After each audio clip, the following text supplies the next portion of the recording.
Welcome to Reclaiming Timeless Ways. We're back at it. Mike Traster, I'm Simon Fuller, and we are appreciating you joining us for the 81st episode. And as we've mentioned in earlier episodes, we get together and we knock out a few. Obviously, we release them at different times, so you see us in the same clothes. Yes, we do laundry once in a while, but it's kind of funny. I said, Mike, what are we going to be talking about today? What kind of shows? I've got a wing it list. So what are we winging it with first, Mike? I have been struggling for a month to come up with some solid ideas because to me this it's a couple things. It's a meaningful period of time that we're both committed to carving out of our lives every 2 or 3 months. Right. To creating some 20, 30 minute, 15 to 30 minute programs to focus on a subject. That hopefully you'll find value in, in some part. We want to reach one soul or more. Each time. Yep. One. Somebody who's got the shit kicked out of them by life in some way, right? Right. And help them. And I have been hitting goose eggs. And it's like, so what I do is I wait for something to catch my attention. Yeah. And then a lot of times from that, I might get a couple of associated ideas for a few programs. The other thing is, this is a joint venture, a service, so I also have a responsibility to Simon to not be sitting on my ass, but to actually be productive, right? And when I can't, I feel like I'm not being fair to you. And in all fairness, after 80 episodes, Mike, that's a lot of content. It's a lot of content. So, you get a little grace there, but I guess I would guess, and I'm kind of asking and saying at the same time, do a lot of the ideas then come out of something that happens in life? I mean, I feel like most of our stories, if I'm reflecting over the last 80, an idea or a concept that you want to give out to somebody else is you saw somebody get the crap kicked out of them, as you said. Mm-hmm. Here was the event that led to that. Here's what I think can make that situation better for hopefully you. And truth be told, Mike, I don't care how you are, rich, poor, religious, non-religious, famous, not famous, guess what? We've all had a moment where we've got the crap kicked out of you. And if you're too young yet, that moment's coming. It's coming. It's right. The tracks are already laid down. It's just when is the train going to show up? And so maybe one of these shows didn't mean something today, but it could tomorrow for you or a friend. So where are we winging it, Mike? Well, I was thinking, I had mentioned to you 10 books. Okay. And we can do that. I had just said as a joke, but maybe it shouldn't be a joke. If you're not sometimes angry, you are endlessly programmed to be stupid. Yeah. That doesn't mean you're inherently stupid. It means you have had the edge of your knife, your mind, dulled. Right. By constant programming in the media. Right. To not notice things that are being done to rip you off and abuse you. Yeah. Right? There was a story somebody told me once. One of the big three, I think it was Chrysler many years ago, they started noticing their cars were lasting too long. Their stuff was bulletproof up until maybe 1970 or so. So they supposedly, I don't know this for a fact, they made it a little less bulletproof. Yeah. I've heard that, and again, I'm not going to I can't verify this. I haven't done the research, but I've heard that about cell phone batteries. Just long enough so it's time for your contracts renewed, your payment plan's over. Have you noticed in the last 20 years what's happened to the durability of a pair of shoes? There's no question that quality has diminished in a lot of facets. Soles of shoes. Yeah. Right? They used to have 2 layers. Now it's one, and the one layer was that thick, and now it's like that thick, and you're like, what in the, So But the prices go up. Oh, do they ever? Yeah. So the other statement is, we're here to stir up shit. And the reality is, Mike, with Don't everything... blame him, blame me. Well, with everything we talk about, there's some truth to that. Right. And with everything we talk about, it's not all encompassing. In other words, No. Is everybody operate that way? No. No.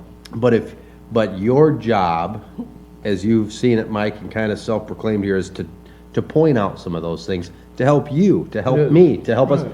look, think, there are still good companies, there are still good people, there are still good this.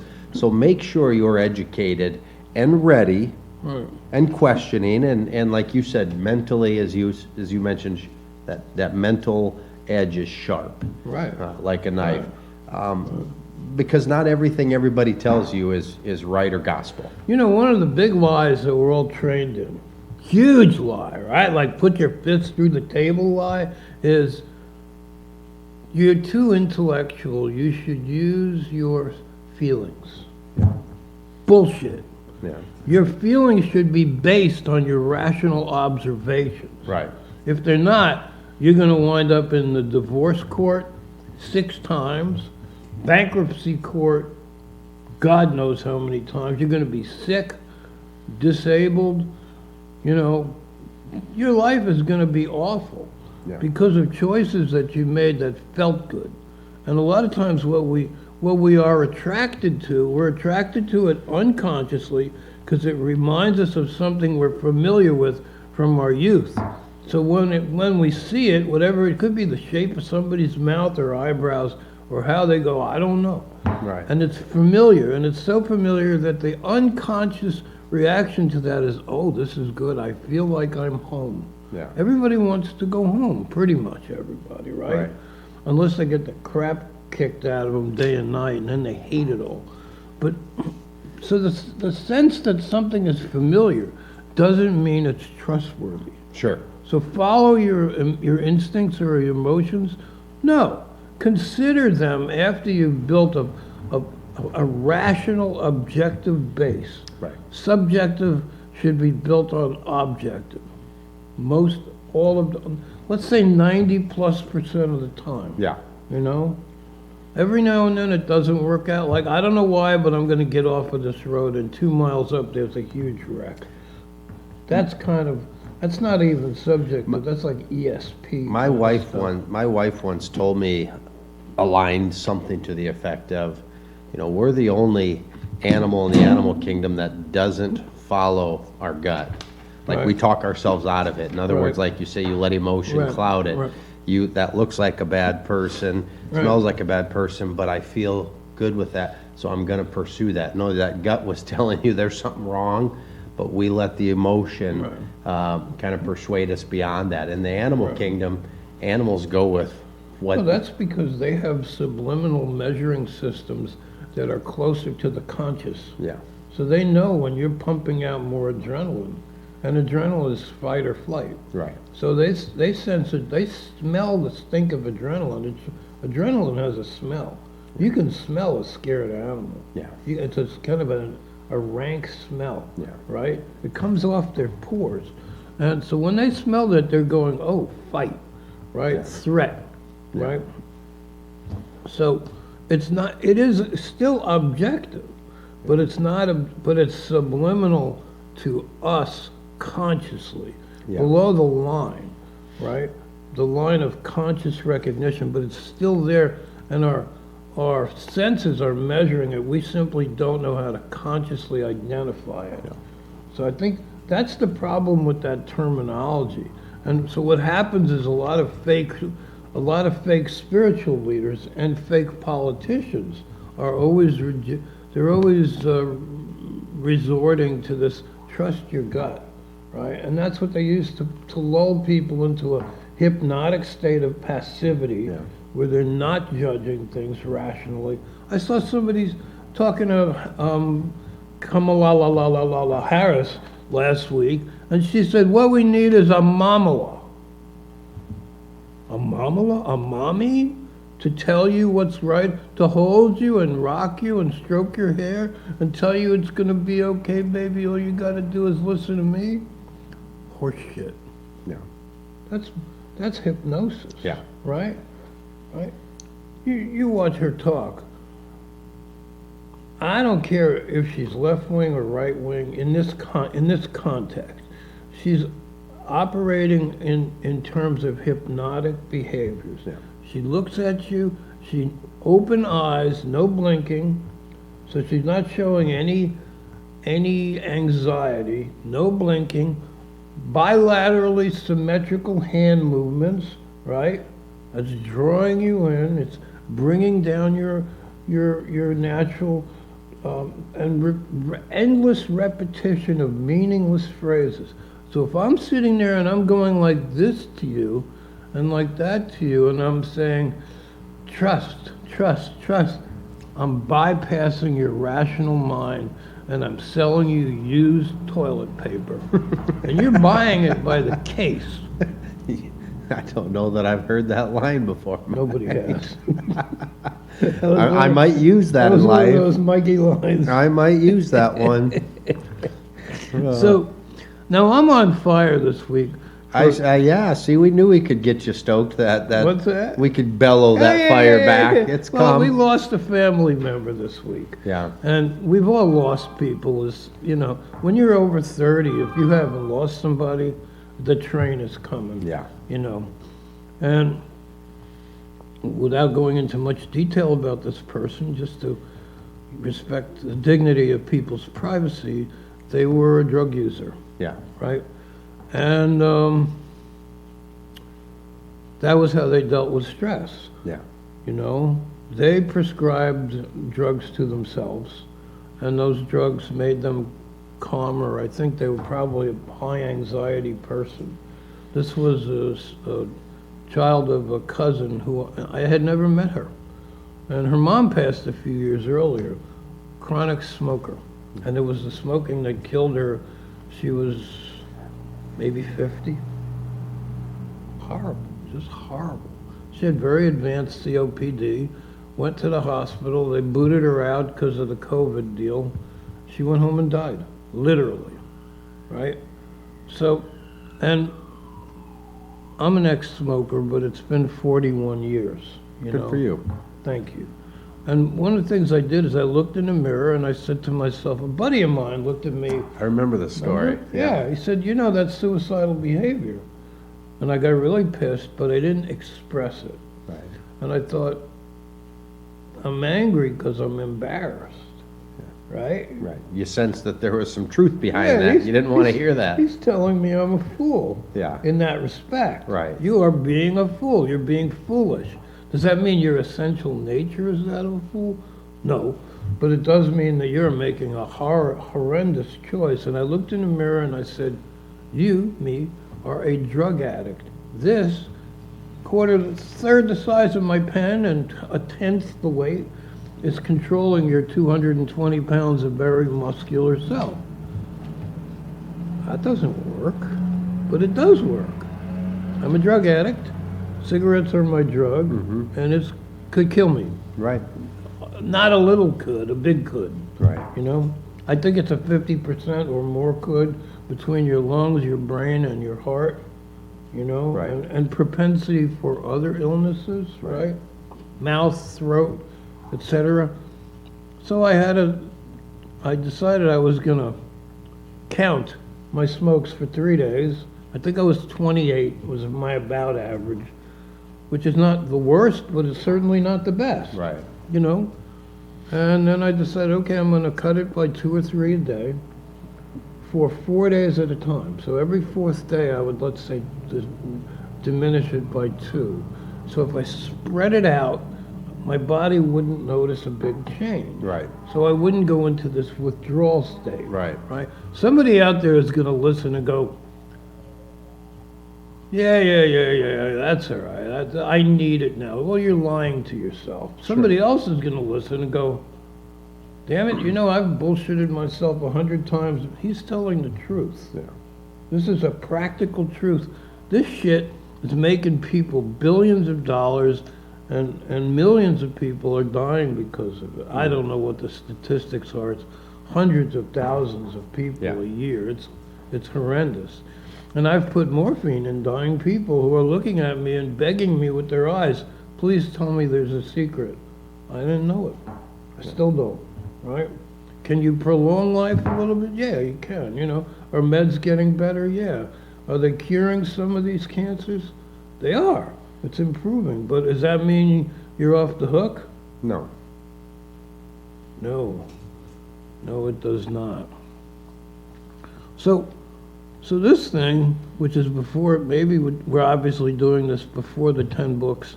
I just came up with a word the other day. The word is antidotal medicine, right? And it's the idea that we can experientially diagnose ourselves and figure out what drug we are going to apply to ourselves to make ourselves emotionally feel better without changing the underlying circumstance that's effing up our lives, right? I'm trying to screen out some of my words. I should You behaved there well. there momentarily. Yeah, momentarily. Maybe when it's all over, I'll say all of my words. So, if you're always sad or if you're always down, maybe you eat like drink 12 cups of coffee, right? Or if you're always up, maybe you're smoking dope, right? Or drinking. You know, if you're too agitated, you're treating by having an antidote. You're swinging in the opposite direction. Is this good medicine? Well, what's the old saying? Could be a new saying too. Anybody that treats themselves as a fool for a doctor and a patient, Yeah. right? That's not helping the underlying problem, right? Like if your foot hurts, do you become a heroin addict? You know, what's that going to do for you in the long run? It will kill you. It will kill you. You will be bug food, dead in the ground, right? Should we be nice and polite about this? Because, oh my God, we don't want to hurt anybody's feelings. The cost of not hurting somebody's feelings in a careful, civilized way is you're helping them to die. Yeah. My cousin's kid is dead. My cousin is dead. At least two of my uncles are dead. My mom is dead.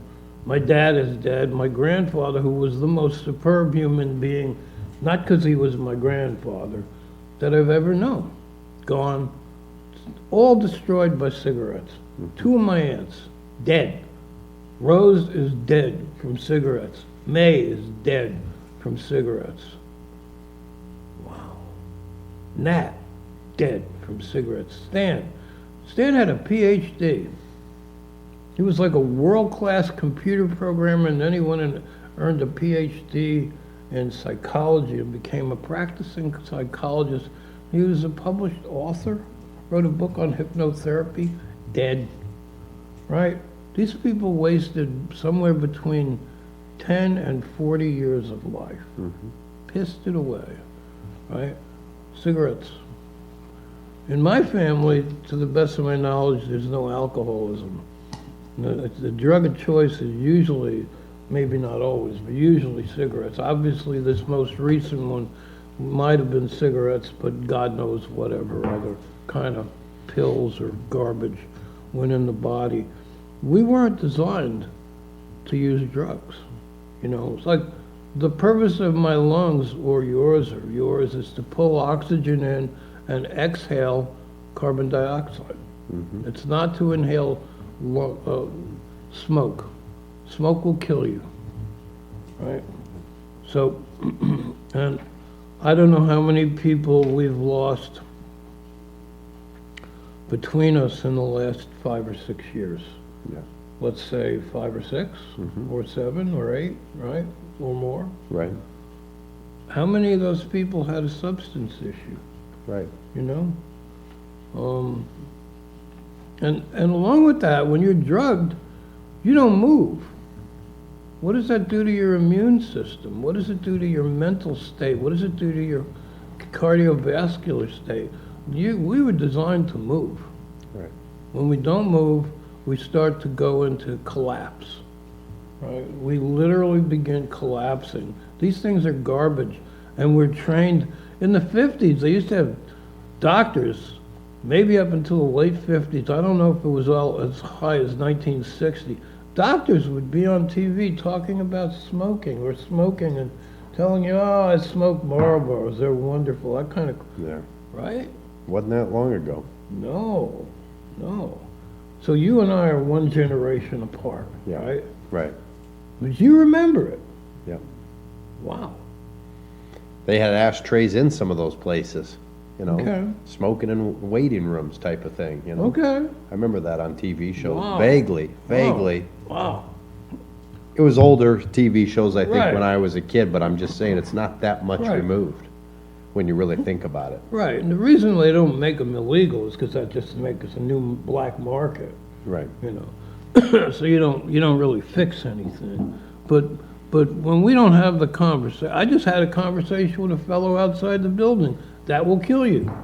You put it back behind his ears, and I told him what I just talked. My same story. That's where the flame came from. Maybe that plus Yeah. a cousin's kid Correct. dying. It's almost like this show was meant to lead off.